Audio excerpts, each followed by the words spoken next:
नमस्कार दोस्तों, मैं सुष्मिता सिंह।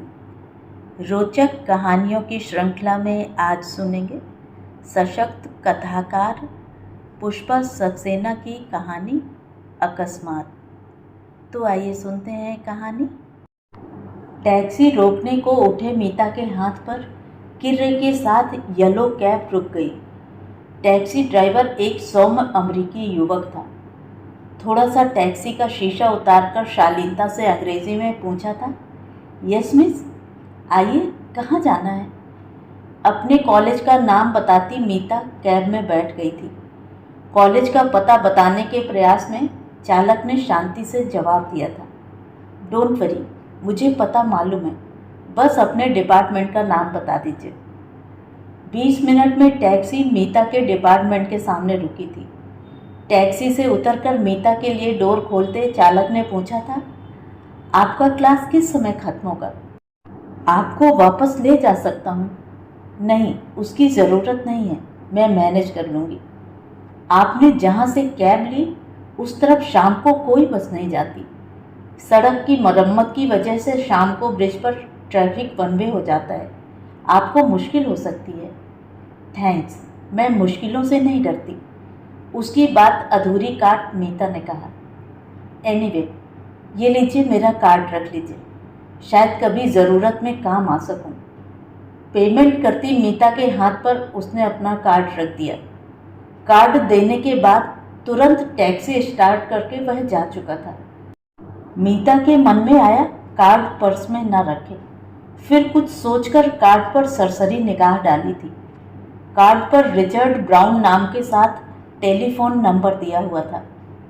मीता को अमेरिका आए अभी 1 सप्ताह ही हुआ था। बेटी को अमेरिका भेजते पापा और मम्मी को यही संतोष था कि पापा के एक मित्र का पुत्र राजीव अपने परिवार के साथ इसी शहर में रहता था। 4-5 दिन राजीव के घर रहती मीता को पूरे परिवार ने इस तरह से अपना लिया मानो वे उसे बहुत पहले से जानते थे। राजीव की पत्नी नीरा और 5 वर्ष की बेटी नेहा मीता के आने से बेहद खुश थी। मीता के आग्रह पर राजीव ने अपने घर के पास ही मीता के लिए एक अपार्टमेंट अरेंज कर दिया था। राजीव के परिवार के पास अपार्टमेंट लेने से मीता नए शहर में अपने को अजनबी महसूस नहीं कर रही थी। एक बात तो मीता की समझ में आ गई, अमेरिका में कार के बिना जीवन गतिहीन है।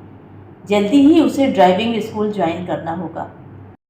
आज उसने अपने आप कॉलेज जाने का निश्चय किया था। राजीव ने बताया था, नियत समय पर एक बस यूनिवर्सिटी के विद्यार्थियों को बस स्टैंड से ले जाती है। लौटने के लिए भी एक नियत समय पर वह वापस आ सकती है। अगर बस मिस हो गई तो टैक्सी ली जा सकती है।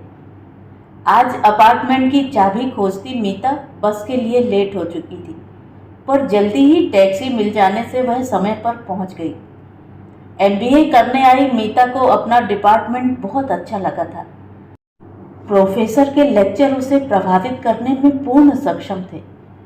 मीता के साथ अमेरिकी तथा कुछ बाहर के देशों के विद्यार्थी भी थे। मीता का साथ की लड़कियों के साथ परिचय बढ़ने लगा। उसके साथियों ने उसे आसानी से अपना लिया। यह निश्चित था, अमेरिका में जाति धर्म का कोई भेदभाव नहीं था। मीता ने महसूस किया, यहाँ अधिकांश विद्यार्थी पढ़ाई के लिए बहुत सीरियस थे। क्लास डिस्कशन में सबकी भागीदारी होती, आपस में भी सब सहज और खुले मन से बातें करते। मीता सोचती, अमेरिका आकर उसने गलती नहीं की। आज प्रोफेसर मॉरिस ने अपने लेक्चर के बाद लाइब्रेरी में कुछ अच्छी रेफरेंस बुक्स के नाम दिए थे। मीता उन किताबों को लेने लाइब्रेरी पहुंची, पर अभी उसका लाइब्रेरी कार्ड नहीं बना था। किताब लेकर लाइब्रेरी के एक कोने में बैठ मीता किताब पढ़ने लगी। अपनी तल्लीनता में मीता को समय का अंदाज ही नहीं हुआ। बाहर आने पर अंधेरा देख मीता समझ गई उसकी बस नियत समय पर जा चुकी थी। यूनिवर्सिटी के बस स्टैंड पर 4-5 लड़के किसी बस की प्रतीक्षा कर रहे थे। मीता ने जब उनसे अपने अपार्टमेंट की और जाने वाली बस या टैक्सी के बारे में पूछा तो उन्होंने वही सूचना दी जो सवेरे रिचर्ड ने दी थी। मीता के पास किसी और टैक्सी का नंबर भी नहीं था। अंततः रिचर्ड को कॉल किया। रिचर्ड, मैं मीता बोल रही हूँ। सवेरे मुझे कॉलेज लाए थे। क्या मुझे वापस ले जाने को आ सकते हो? My pleasure. 10 मिनट में पहुँच जाऊँगा। बस स्टैंड पर वेट कीजिएगा। येलो कैब आती देख मीता ने आश्वस्ति की सांस ली। यह सच था, उसका अपार्टमेंट शहर के बाहरी हिस्से में पड़ता था, पर राजीव का घर पास होने से उसे उनका बड़ा सहारा था। थैंक्स। आप इतनी जल्दी कैसे पहुंच गए? कैब में बैठती मीता ने पूछा। मैं कंप्यूटर डिपार्टमेंट में काम कर रहा था। आपकी परेशानी का अंदाज था, फ़ोन मिलते ही आ गया। कंप्यूटर डिपार्टमेंट में तुम क्या कर रहे थे? मीता विस्मित थी। आजकल कंप्यूटर के बिना काम नहीं चलता। अच्छी नौकरी की कोशिश में हूँ। तुमने कहाँ तक पढ़ाई की है? मीता ने जानना चाहा। आप जितना लकी नहीं हूँ जिन्हें माँ बाप का सहारा मिलता है। अपनी मेहनत से जितना पढ़ रहा हूँ। उसकी आवाज़ में उदासी थी। अपनी हिम्मत से आगे बढ़ने की कोशिश कम लोग ही कर पाते हैं। मीता ने तसल्ली दी। शुक्रिया, आपकी बात से मुझे हौसला मिला है, उसने हिंदी में कहा। क्या तुम हिंदी बोल सकते हो? मीता का कौतूहल बढ़ता ही जा रहा था। थोड़ी थोड़ी सीख रहा हूँ। अभी ज़्यादा नहीं सीख पाया हूँ, पर एक दिन अच्छी हिंदी बोल सकूँगा। तुम हिंदी क्यों पढ़ना चाहते हो? मेरे बाबा हिंदुस्तान में बहुत साल रहे थे। उनसे इंडिया की इतनी बातें सुनी हैं कि मुझे भी एक बार हिंदुस्तान ज़रूर जाना है। इंडिया में तो लोग अंग्रेज़ी भी जानते बोलते हैं। तुम बिना हिंदी सीखे भी तो जा सकते हो। नहीं, मेरा सोचना है जिस देश में जाओ वहाँ की भाषा ज़रूर आनी चाहिए। आप क्या अंग्रेज़ी के बिना इस देश में आकर सम्मान पा सकती? मीना अनुत्तरित रह गई। इतना ज़रूर समझ गई, इस रिचर्ड नाम के इंसान के अंतर में कुछ कर गुजरने की आग है। वह सामान्य से कुछ अधिक ज़रूर है। नहीं, मुझे खुशी है तुम मेरे देश की भाषा सीखना चाहते हो। अगर आप चाहें तो मैं रोज़ आपको अपनी टैक्सी से कॉलेज ले जा सकता हूँ। नहीं रिचर्ड, अभी रोज़ टैक्सी में आना जाना अफोर्ड नहीं कर सकती। आज की तरह जब कभी ज़रूरत होगी तुम्हें ज़रूर बुलाऊंगी। आप मुझे बस का ही पेमेंट करना। मैंने रामायण और गीता अंग्रेज़ी में पढ़ी है, उन्हें हिंदी में पढ़ना चाहता हूँ। आप हेल्प करेंगी ना? चेहरे पर उत्सुकता स्पष्ट थी। मुझे खुशी है कि तुम्हें हिंदी भाषा और हमारी पुस्तकों में रुचि है, पर अपनी भाषा सिखाने के लिए पैसे नहीं ले सकती। ना ही तुम्हें बस का किराया देकर तुम्हारा नुकसान कर सकती हूँ। बाबा ठीक कहते थे, हिंदुस्तानी दिल से काम लेते हैं, इसीलिए सेंटिमेंटल होते हैं। हम अमेरिकन प्रैक्टिकल होते हैं। प्लीज़ मेरी शर्त मान लीजिए। मेरा कोई नुकसान नहीं, बल्कि फ़ायदा ही होगा। मीता को सोच में डूबा देख रिचर्ड ने कहा, कल किस टाइम क्लास है? तैयार रहिएगा। कल से आपको डिपार्टमेंट पहुंचाने लाने की जिम्मेदारी मेरी है। अब आप मेरी रिक्वेस्ट मान लीजिए प्लीज़।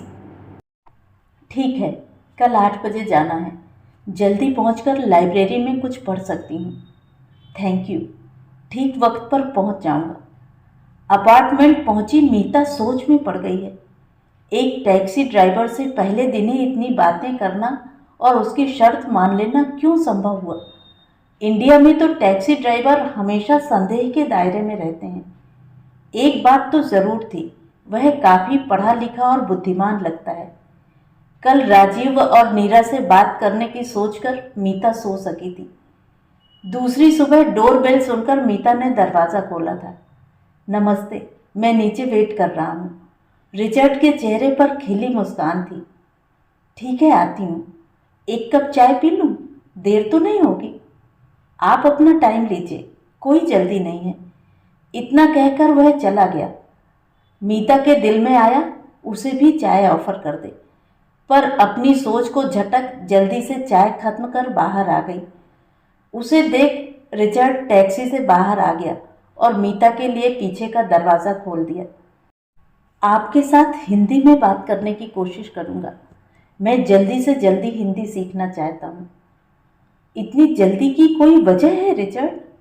उसकी उतावली पर मीता ने जानना चाहा। मुझे इंडिया जाकर अपनी ग्रैंड माँ की कब्र पर बाबा की ओर से लाल गुलाब चढ़ाने हैं। बाबा इंडिया नहीं जा सके थे, पर मुझसे अपनी विश बताई थी। मुझे बाबा की लास्ट विश पूरी करनी है। मुझे खुशी है, अमरीकी होते हुए भी तुम अपने बाबा दादी की इच्छा का सम्मान करते हो। आपने ये कैसे समझ लिया? अमरीकियों के सेंटिमेंट्स नहीं होते? सॉरी, मेरा ऐसा मतलब नहीं था।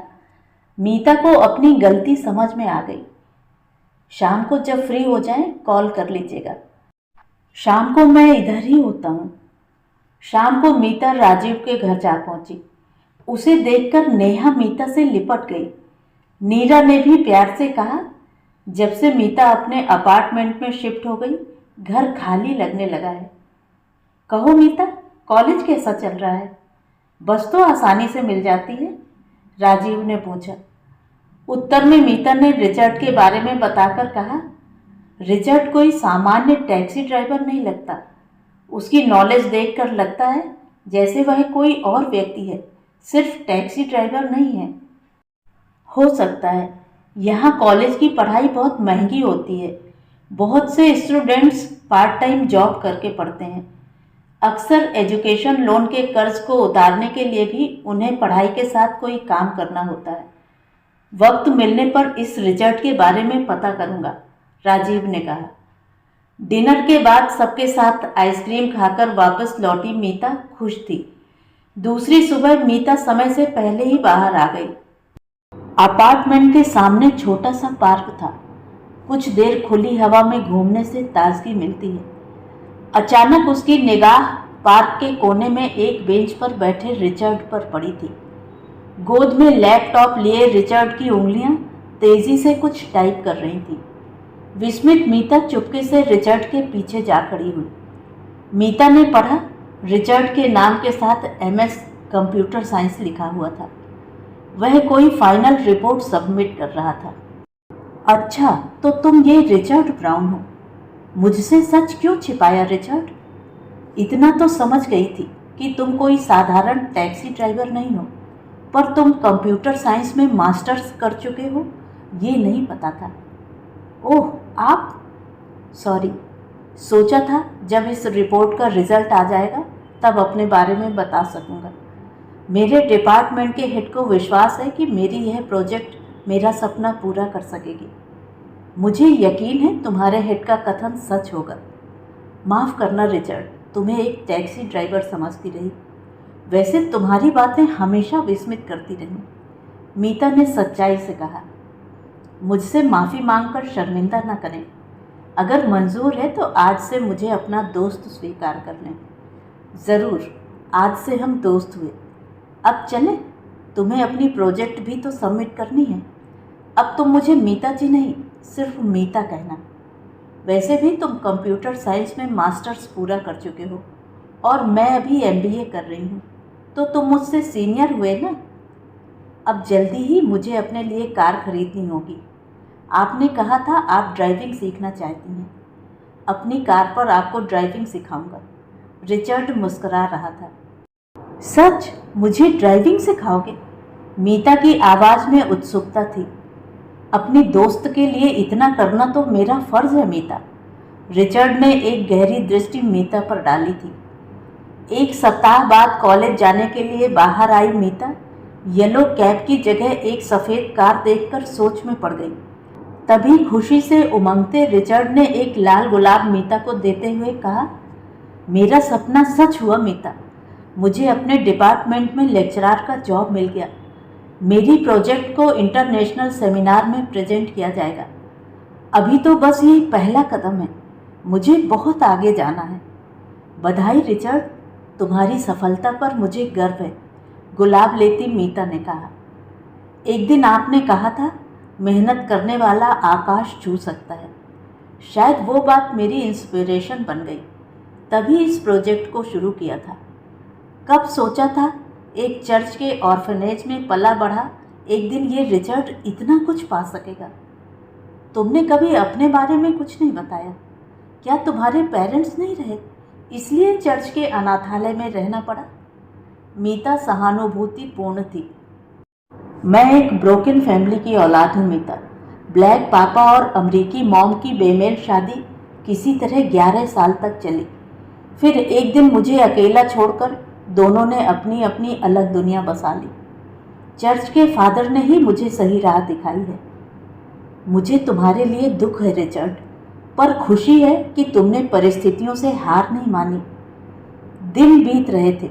रिचर्ड और मीता साथ में अब काफ़ी सहज महसूस करते थे।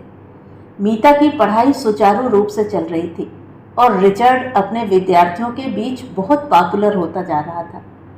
अपने वायदे के अनुसार रिचर्ड ने मीता को ड्राइविंग सिखानी शुरू की थी। स्टीयरिंग व्हील को साधने के प्रयास में कार टेढ़ी मेढ़ी हो जाती, पर रिचर्ड के सबल हाथ मीता को ठीक राह पर ले आते। रिचर्ड का स्पर्श मीता को रोमांचित कर जाता। देर तक मीता उस स्पर्श को महसूस करती रहती। जिस दिन रिचर्ड को फर्स्ट सैलरी मिली वह बहुत खुश था। कार मीता के घर की ओर न मोड़कर एक शानदार रेस्तरां के सामने रोकी थी। मीता के लिए कार की डोर खोलते रिचर्ड से मीता ने सवाल किया, हम यहाँ क्यों रुके हैं रिचर्ड? कहीं आज तुम्हारा बर्थडे तो नहीं है? मीता ने मजाक किया। मुझे जन्म देने वाले ही अनाथ बनाकर छोड़ गए, फिर कैसा बर्थडे? आज तुम हो, मेरी खुशी साथ है। रेस्तरां में काफ़ी युवक और युवतियां थीं। हल्की रोशनी में म्यूजिक से रोमांटिक माहौल बन रहा था। रिचर्ड के साथ मीता का ऐसी जगह आने का पहला ही अवसर था। अब बताओ, हम आज यहाँ क्यों आए हैं? मीता ने बैठते ही सवाल किया। आज मुझे फर्स्ट सैलरी मिली है। तुम्हारे अलावा मेरा कोई अपना नहीं जिसके साथ अपनी खुशी बांट सकूं। रिचर्ड उदास था। Now cheer up Richard. सोचो तुम जिंदगी में सफल रहे, अपना सपना पूरा किया है। ठीक कहती हो मीता। बताओ डिनर में क्या लोगी? दोनों के पास वाली टेबल पर 2 हिंदुस्तानी युवक जमकर ड्रिंक कर रहे थे। उनकी निगाहें मीता और रिचर्ड पर थीं। एक ने नशे में आवाज़ लगाई, ए यू टैक्सी ड्राइवर, तेरी यहाँ आने की हिम्मत कैसे हुई? जानता नहीं इस रेस्तरां में सूट टाई वाले बड़े लोग आते हैं। हे मिस, ये इंसान आपके स्टेटस का नहीं है। आओ हमारे साथ एंजॉय करो। दूसरा मीता की तरफ बढ़ा था। दोनों की आवाज़ें लड़खड़ा रही थीं। जैसे ही उस शराब में धुत युवक ने मीता का हाथ पकड़ना चाहा, रिचर्ड ने उसका हाथ झटक कर उसे मीता से दूर करना चाहा। यह देख दूसरा युवक आकर रिचर्ड पर मुक्के बरसाने लगा। रिचर्ड ने जवाब में उन्हें रोकने की कोशिश की। तभी पहले युवक ने खाली बोतल रिचर्ड के सिर पर दे मारी। रिचर्ड के माथे से खून निकलने लगा। यह देखकर रेस्तरां में खलबली मच गई। कुछ लोगों ने दोनों को रोका और रिचर्ड को हॉस्पिटल पहुंचाया। घबराई मीता रिचर्ड के साथ बैठी उसके माथे से बहते खून को अपनी साड़ी के आंचल से पोंछ रही थी। रिचर्ड का घाव साफ करके बैंडेज करती गई। डॉक्टर की राय थी रिचर्ड को रात में हॉस्पिटल में ऑब्जर्वेशन के लिए रखा जाएगा। रिचर्ड के लाख कहने पर भी मीता घर लौटने को तैयार नहीं हुई। उसी के कारण रिचर्ड घायल हुआ था। रिचर्ड की चोट से मीता की आंखें छलछला आईं। सॉरी मीता, तुम्हारी आज की शाम बर्बाद हो गई। देखा मेरा लक, मुझे किसी के साथ खुशी बांटने का भी हक नहीं है। तुम तो ठीक हो ना? दुखी आवाज में रिचर्ड ने कहा। तुम बच गए रिचर्ड, इससे ज़्यादा मेरी और क्या खुशी हो सकती है। वो गुंडे कुछ भी कर सकते थे। पूरी रात रिचर्ड के बेड के पास बैठी मीता जागती रही। मीता का हाथ किसी ओलंब की तरह पकड़े रिचर्ड सो गया। मीता का मन रिचर्ड के लिए करुणा और प्यार से भरा आ रहा था। कितना अकेला है रिचर्ड। इस समय बस मीता ही जैसे उसकी सब कुछ थी। हॉस्पिटल से वापसी के समय मीता रिचर्ड को जिद करके अपने घर ले गई। वीकेंड के कारण दोनों का अवकाश था। मीता को पूरी लगन और प्यार से अपनी सेवा करते देखना रिचर्ड के लिए एक अनुभव था। सोचता हूँ मैं ऐसे ही चोट खाता रहूं या बीमार हो जाऊं, ताकि तुम हमेशा इसी तरह मेरे पास रहो। अब अगर ऐसी बातें की तो अभी तुम्हें तुम्हारे घर भेज दूंगी, मीता ने रोष दिखाया। दोनों अब जैसे एक दूसरे की जरूरत बन गए थे। एक दूसरे का साथ उन्हें अच्छा लगता। मीता के हाथ का बना हिंदुस्तानी खाना रिचर्ड को बहुत अच्छा लगता। रिचर्ड अब काफी हिंदी समझने और बोलने लगा था। रिचर्ड के साथ मीता अपने को पूर्ण पाती और यही बात रिचर्ड के साथ भी सच थी। राजीव सपरिवार 1 माह के लिए इंडिया गया हुआ था। राजीव के परिवार की अनुपस्थिति में भी रिचर्ड के कारण अब मीता को अकेलापन नहीं खलता था। दोनों के बीच एक मीन प्रेम मुखर था। रिचर्ड की गहरी प्यार भरी दृष्टि मीता को अंदर तक गुदगुदा जाती। रिचर्ड कहता, कभी नहीं सोच सका था एक दिन कोई लड़की मेरे बेरंग जीवन में आकर उसे खुशियों से रंग देगी। सच कहो रिचर्ड, क्या तुम्हारा किसी लड़की के साथ अफेयर नहीं हुआ? यहाँ तो गर्लफ्रेंड मिलना बिल्कुल मुश्किल नहीं है। अपनी समस्याओं के बीच कभी और कुछ सोच ही नहीं सका। और सच कहूँ तो तुम्हें देखकर लगा तुम में सीता की सादगी और सच्चाई है। बस मेरा मन तुमने बांध लिया। लेकिन मुझे तो तुम राम जैसे कतई नहीं लगे, मीता ने परिहास किया। ठीक है, राम सीता न सही, रिचर्ड और मीता का साथ भी जमेगा। दोनों हंस पड़े। अचानक एक दिन रिचर्ड को मीता के डिपार्टमेंट से फोन आया था। मिस मीता अचानक बेहोश हो गई हैं। उन्हें क्वीन मेरी हॉस्पिटल में एडमिट किया गया है। उनके मोबाइल पर आपके नंबर थे, इसलिए आपको इन्फॉर्म कर रहे हैं। बदहवास रिचर्ड तेज स्पीड में कार चलाकर हॉस्पिटल पहुंचा था। मन में न जाने कितने ख्याल आ रहे थे। एलिवेटर की प्रतीक्षा न कर वह सीढ़ियां फलांगता मीता की बेड के पास पहुंचा था। शायद उसके पांवों की आहट की ही मीता को प्रतीक्षा थी। आंखें खोलते ही रिचर्ड को देख मीता के होठों पर हल्की सी मुस्कान आ गई। मीता के हाथ को उठा हथेली पर चुंबन अंकित कर प्यार से पूछा था, कैसी हो मेरी मीत? मेरी तो जान ही निकल गई थी। अगर तुम्हें कुछ हो जाता तो मैं जी नहीं पाता। इस लड़की को इतना प्यार करते हो? लकी गर्ल, पास खड़ी नर्स ने मुस्कुराते हुए कहा।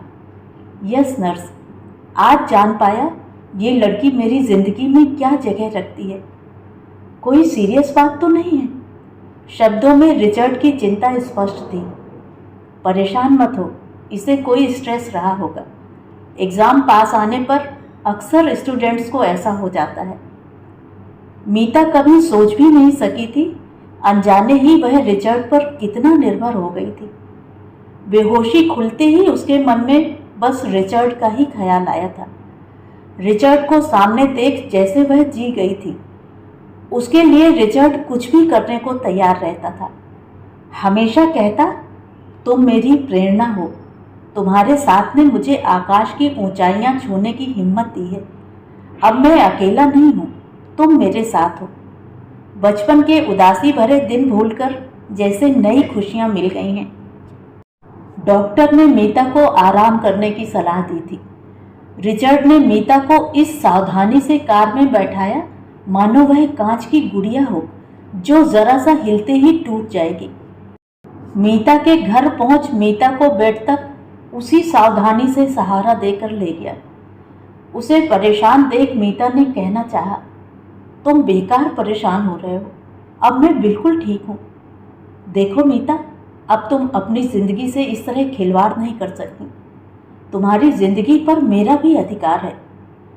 अब तुम बस आराम करो, मैं तुम्हारे लिए गर्म कॉफ़ी लाता हूँ। रिचर्ड, अब तुम घर जाओ, कल तुम्हें क्लास भी लेना है। आज रात तुम्हें छोड़कर नहीं जा सकता। मुझे ज़मीन पर सोने की आदत है, यहीं नीचे सो जाऊंगा। बात खत्म करते रिचर्ड ने एक मैट्रेस ज़मीन पर बिछा ली और आराम से लेट गया। तुम ज़मीन पर सो, मुझे ये अच्छा नहीं लग रहा है। प्लीज़ तुम घर जाओ, मीता ने विनती सी की। बड़ी गहरी नींद आ रही है, डोंट डिस्टर्ब मी। मीता की आंखों से नींद कोसों दूर थी। ये क्या हो रहा है? उसके दिल में ज़मीन पर सो रहे रिचर्ड के लिए ढेर सारा प्यार उमड़ रहा था। अपने घर परिवार से हजारों मील दूर ये अजनबी कैसे उसका इतना अपना हो गया था। उसे याद आ रहा था, पहले ही दिन मीता ने उसमें कुछ अनोखा देखा था। उसका बचपन कितना दुखद था, पर उसने अपने को टूटने नहीं दिया। बचपन के सुहाने मस्ती भरे दिनों में वह अपने को स्थापित करने के लिए संघर्ष कर रहा था। आज वह एक सफल कंप्यूटर विशेषज्ञ है। सुगठित शरीर के साथ उसका सौम्य चेहरा कितना निष्पाप दिखता है। उसे पाकर कोई भी लड़की अपना भाग्य सराहेगी। अचानक मीता चौंक गई। क्या उसके पेरेंट्स रिचर्ड को अपना दामाद स्वीकार कर सकेंगे? अचानक डोरबेल बज उठी। इतनी रात में कौन आ सकता है? डोरबेल लगातार बज रही थी। रिचर्ड उठकर बैठ गया।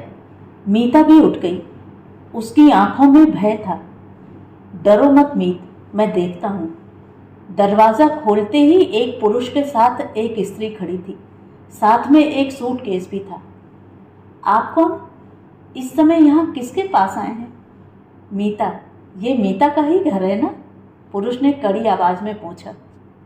जी हाँ, आज उनकी तबीयत खराब है। आप उन्हें कैसे जानते हैं? रिचर्ड की बात का जवाब दिए बिना पुरुष और स्त्री तेजी से घर में प्रविष्ट हो गए। पापा मम्मी, आप यहाँ अचानक? सब ठीक तो है? मीता पूरी तरह से जाग चुकी थी। सब ठीक क्या खाक होगा? हम तो समझते थे तू यहाँ पढ़ाई कर रही है, पर तू तो यहाँ हमारे खानदान का नाम डुबो रही है। शर्म नहीं आती? इस आवारा के साथ एक कमरे में रह रही है। मीता के पापा दहाड़े। आप गलत समझ रहे हैं पापा। रिचर्ड आवारा नहीं, यूनिवर्सिटी में प्रोफेसर है। आज मुझे हॉस्पिटल में एडमिट किया गया था। रिचर्ड मेरी मदद के लिए यहाँ रुका है। मीता ने सफाई देनी चाहिए। बकवास बंद कर। तेरे लक्षण हमें इंडिया में ही पता लग गए थे। भला हो राजीव का, उसने हमारी आंखें खोल दी। कैसे तू यहाँ एक टैक्सी ड्राइवर के साथ प्रेम की पींगे बढ़ा रही है? हम तुझे वापस ले जाने भागे आए हैं। माँ की आंखें क्रोध से लाल हो उठी थीं। अच्छा, तो राजीव ने आधी अधूरी जानकारी देकर आपको भड़काया है। राजीव तो जानते थे कि रिचर्ड अब प्रोफेसर हैं। उन्होंने ही मुझे समझाया था। पढ़ाई का कर्ज चुकाने के लिए यहाँ रिचर्ड की तरह बहुत से स्टूडेंट्स पार्ट टाइम जॉब करते हैं। प्लीज़ आप लोग शांत हो जाइए। हमने कोई गलत काम नहीं किया है। हम दोनों एक दूसरे से सच्चा प्यार करते हैं। पूरी बात न समझ पाने पर भी रिचर्ड ने कहना चाहा। Shut up and get out, पापा ने तेज आवाज में धमकाया। रिचर्ड तुम चले जाओ, तुम्हारा अपमान और नहीं सह सकती। पर मीता, मुझे एक्सप्लेन करने दो, मैं यहाँ क्यों रुका था? कोई फायदा नहीं होगा। ये लोग अभी कुछ सोचने समझने की स्थिति में नहीं हैं। मुझे बात करनी होगी। मुझ पर यकीन रखना रिचर्ड। इसी शर्त पर जा सकता हूँ कि तुम इन लोगों द्वारा इमोशनली ब्लैकमेल करने की कोशिश या धमकाने से मुझे छोड़कर नहीं जाओगी। तुम्हें मेरे प्यार की सौगंध है मीता। वादा करो किसी भी हालत में कमज़ोर नहीं पड़ूगी। मैं तुम्हारे साथ हूँ और हमेशा रहूँगा। वादा करती हूँ रिचर्ड, मैं तुम्हारी हूँ। तुम अपने को और अपमानित मत होने दो। प्लीज़ जाओ। मीता पर एक दृष्टि डाल रिचर्ड बाहर चला गया। उसके चेहरे पर परेशानी साफ झलक रही थी। उसके जाते ही पापा और माँ ने मीता पर अपशब्दों की बौछार कर दी। मीता के आंसुओं का उन पर कोई असर नहीं हुआ। उनकी उस मनही स्थिति में कुछ भी समझा पाना असंभव था। बहुत हो गया, अपना सामान पैक कर और हमारे साथ चलने की तैयारी कर। पापा, मेरा एमबीए कैसे कंप्लीट होगा? प्लीज़ मेरी बात तो सुनिए। मुझे कुछ नहीं सुनना है, बहुत पढ़ाई कर ली। पापा ने अपना निर्णय सुना दिया। मैंने सोचा नहीं था मेरी कोख से ऐसी कुलच्छनी जन्म लेगी। एक टैक्सी ड्राइवर के साथ प्यार कर बैठी है जिसके माँ बाप तक का पता नहीं है। माँ कोस रही थी। मम्मी, पहली बात तो यह है कि रिचर्ड टैक्सी ड्राइवर नहीं है, प्रोफेसर है। दूसरी बात, यहाँ टैक्सी ड्राइवर को भी इज्जत की निगाह से देखा जाता है। खास बात यह है कि हम दोनों प्यार करते हैं और शादी करना चाहते हैं। मीता ने साहस के साथ अपनी बात सामने रख दी। क्या तेरी यह हिम्मत? ऐसी बात करते शर्म नहीं आती? अपने समाज में हम मुंह दिखाने के भी लायक नहीं रहेंगे। पापा चिल्लाए। नहीं, सच बात कहते मुझे शर्म नहीं आती। मैं बालिग हूं। आप मेरी मर्जी के खिलाफ मेरे साथ जबरदस्ती नहीं कर सकते। रिचर्ड ने बहुत दुख झेले हैं। अब उसमें आत्मविश्वास आया है। अपनी वजह से उसे टूटने या बिखरने नहीं दे सकती। दृढ़ स्वर में मीता ने कहा, तेरी यह मजाल मेरे साथ जुबान लड़ाती है? इसी दिन के लिए पाल पोस कर बड़ा किया था। थप्पड़ मारने को पापा के उठे हाथ को मीता ने रोक दिया। अगर मैं चाहूं अभी 911 कॉल कर दूं। मुझे धमकाने या मारने की कोशिश में पुलिस आपको जेल भेज सकती है। ये अमेरिका है, हिंदुस्तान नहीं, जहां लड़की की मर्जी का कोई मूल्य नहीं होता। क्या तू अपने पापा को जेल भेजेगी? अमेरिका आकर यही पढ़ाई की है? दूसरों के सामने हम कैसे मुंह दिखाएंगे? अब मां विस्मित और क्षुब्ध थी। क्या ये उसकी कोख जाई बेटी है? किन दूसरों की बात कर रही हो मां? वो जिनके अपने घर शीशे के होने के बावजूद दूसरों के घर पत्थर फेंकने की हिमाकत करते हैं। अपने जन्मदाता माता पिता का अपमान करूं ये अपराध नहीं कर सकती, पर यह सच है, यहां आकर जाना एक बालिग लड़की को अपना जीवन साथी चुनने का पूरा अधिकार है। उस पर दूसरों की मर्जी नहीं थोपी जा सकती। शांति से मीता ने कहा, क्या माँ बाप बेटी के दुश्मन होते हैं? वे भी तो बेटी का भला ही चाहते हैं। मां ने गुस्से से कहा। भूल गई, चाचा जी की बेटी कला दीदी की ऊंचे खानदान में शादी की गई थी, पर दहेज के लालच में उन्हें जलाकर खत्म कर दिया गया था। मां पापा को मौन देख मीता ने अपना मोबाइल उठाकर रिचर्ड को फोन लगाया। रिचर्ड, क्या तुम मेरे साथ शादी करने के लिए सीरियस हो? मुझे तुम्हारा पक्का जवाब सवेरे 7 बजे तक मिल जाना चाहिए। पूरी तरह से सोच समझकर फैसला लेना। सवेरे 7 बजे तक का इंतजार क्यों? मेरा पक्का जवाब अभी तैयार है। हाँ, मैं तुमसे, सिर्फ तुमसे शादी करूंगा, वरना जिंदगी भर अविवाहित रहूंगा। बोलो, इसको सिद्ध करने के लिए मुझे क्या प्रमाण देना होगा? दूसरी ओर से रिचर्ड की उत्साहित आवाज स्पष्ट सुनाई दी। तुम्हें प्रमाण देने की कोई जरूरत नहीं है रिचर्ड। अगर तुम तैयार हो तो हम कल ही चर्च में शादी करेंगे। उम्मीद है तुम्हारे चर्च के फादर हमारी शादी में मदद करेंगे। तुम अपने और मेरे क्लास के साथियों को भी इन्फॉर्म कर देना। मैं ठीक वक्त पर पहुंच जाऊंगी। पागल हो गई है? इस देश में रोज शादी और रोज तलाक होते हैं। रिचर्ड जिसके माँ बाप तक उसे छोड़ गए, उसका क्या भरोसा? मां ने आंखों से आंचल लगा लिया। मुझे रिचर्ड पर पूरा विश्वास है। वह तकलीफों की आग और कड़ी धूप में तपकर खरा सोना बना है। उस पर आंख मूंद कर यकीन कर सकती हूँ। अपने साहस पर शायद मीता खुद भी विस्मित थी। पापा मौन थे। कुछ समय अमेरिका में रहने के कारण वह अमेरिका और भारत के बीच का अंतर जानते थे। परिस्थिति की गंभीरता को वह समझ रहे थे। उन्हें अच्छी तरह से पता था, एक बालिग लड़की से जबरन कुछ करवा पाना मुश्किल बात थी। मीता ने झूठ नहीं कहा था। 911 डायल करते ही घर में पुलिस आ जाएगी और फिर उनकी नहीं सुनी जाएगी। मीता का साथ देने को यहाँ की युवा पीढ़ी सामने आ जाएगी। उनका साथ देने वाला यहाँ कौन है? अब जब लड़की ने ठान ही ली है तो उसकी बात मान लेने में ही भलाई है। शादी एक जुआ ही तो है। कला के दुखद अंत को भुलाया नहीं जा सकता।